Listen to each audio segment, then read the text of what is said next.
অভিনব কায়দায় প্রতারণার মাধ্যমে হাতিয়ে নিচ্ছে অনেক অনেক টাকা। বলছিলাম থটস অফ বিলালের কথা, যে কিনা নতুন কন্টেন্ট ক্রিয়েটরদের একটি অনুপ্রেরণার আরেক নাম। সে এখন অনেক বড় প্রতারক, অনেকভাবে ধোঁকাবাজি করে মানুষের কাছ থেকে হাতিয়ে নেয় অনেক টাকা। এমনই একটি প্রমাণ সহ ভিডিও প্রকাশ করেছেন সামাজিক যোগাযোগ মাধ্যমে একজন ভদ্র মহিলা। ভিডিওতে দেখা যাচ্ছে থটস অফ বিল্লাল তার সঙ্গে মেসেজের মাধ্যমে পরিচয় হয় এবং কথাবার্তা হয়, এবং তাকে বিভিন্ন অজুহাত দেখিয়ে, তাদের বিভিন্ন সমস্যার কথা দেখিয়ে সেই ভদ্রমহিলার কাছ থেকে মোটা অঙ্কের একটি টাকা দাবি করে, এবং সেই ভদ্রমহিলা তার ভক্ত বিদায় তাকে দিয়ে দেয়। থটস অফ বিল্লালের এরকম অনেক অন্ধভক্ত আছে, যাদেরকে থটস অফ বিল্লাল যা বলবে তারা তাই বিশ্বাস করবে। কারণ থটস অফ বিল্লাল একসময় এই সোশ্যাল মিডিয়া থেকে অনেক বেশি মোটা অঙ্কের টাকা আর্ন করতে পেরেছে। আসলে এত বেশি কিভাবে ইনকাম করা যায়?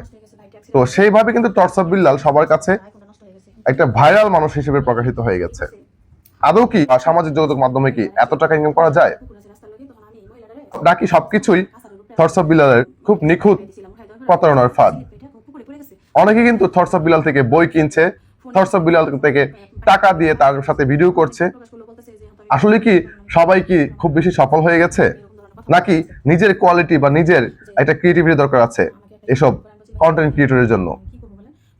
যাই হোক, থটস অফ বিলাল সম্বন্ধে অভিযুক্তি আসলে সত্য কিনা সেটি হয়তো সামনের দিকে আরো ভালোভাবে প্রকাশ হয়ে যাবে। তবে যতটুকু বোঝা যাচ্ছে এই ভিডিওতে এই ভদ্রমহিলা যা কিছু শো করছে এখানে, এই সবকিছুই কিন্তু প্রমাণ সহ শো করছে। সবাই সতর্ক থাকুন, কারোর প্রতি অন্ধবিশ্বাস বা অন্ধভক্ত হওয়া উচিত না। পরে আমি বললাম যে ভাই আমার কাছে 10,000 টাকা আছে, পরে আমি 10,000 টাকা তাহলে আমি দিছি। এই যে দেখেন আমি প্রত্যেকটা আমার বিকাশ নাম্বার আছে, যে বিকাশ নাম্বার এই যে দেখেন, এই যে বন্ধুরা এই যে এই নাম্বারে টাকা পাঠাইছি, প্রথম ফার্স্ট স্টেপে 10,000 টাকা দিছি, ঠিক আছে। এই টাকাটা দিছি আমি কয় মাস যাইতে আমি সেটাও আমি আপনাদেরকে আমি বলে দিচ্ছি, ঠিক আছে। 2025 5 মাস যাইতে 6 তারিখে টাকা দিছি, ঠিক আছে। 6 তারিখে 10,000 টাকা দিছি, ঠিক আছে। এটা নিল এই 10,000